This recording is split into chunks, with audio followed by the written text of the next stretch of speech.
पानी का हमारा ऐसा प्रॉब्लम है। देखो सर, हम यहाँ पैदा हो गए, ले अभी तक हम यहाँ बड़े हो गए, हमारी उम्र है अभी 25-26 साल।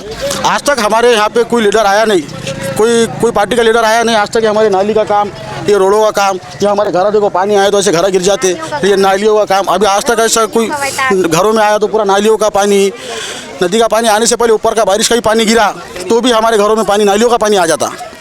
बहुत ज़्यादा परेशानी होती है। 2 दिन से रात में कोई सोए वाला नहीं है, पानी कब आएगा, रात में घुसेंगे बोल के सब परेशान है। महापालिका वाले आगे कुछ ऐसा बोले नहीं पहले कि पानी आज चढ़ेगा? नहीं, कोई महापालिका नहीं, कोई नगर पालिका नहीं, कोई नहीं आया। कोई हमारे महल्ले के कोई लीडर आया नहीं, महल्ले के हमारे लीडर अभी कोई आया नहीं। इन्हों आते खाली ओटा मांगने के टाइम पे आते, पैरा पड़ते, पेटों में मुंडिया डालते, वो टाइम पे ओटा लेके जाते, काम के टाइम पे कोई नहीं आता। ऐसे पानी में किसी मरीज को जाने का रहा, कुछ मसला हो रहा है, कैसा बहुत परेशानी होती है। वैसे पानी में मरीज को ले जाना पड़ता, सब करना पड़ता, लेकिन ऐसे टाइम पे हमारे पास कुछ देखने को भी आता नहीं, कोई कुछ आता नहीं। हाँ, इलेक्शन आ रहे बोले तो इलेक्शन के 2-4 दिन 8 दिन पहले से पेट में मुंडिया डालना चालू कर देते, गले मिलना चालू कर देते, सलाम दुआ चालू कर देते। दूसरा 1 रुपये का काम करते नहीं, और जीत के आ गए, जीत के तो आते नहीं, अगर जीत के आ भी गए तो बाद में 5 साल यहाँ आके देखते भी नहीं। उनके घरों पे गए तो फिर फ़ोन भी उठाते नहीं, कुछ काम गिरा तो।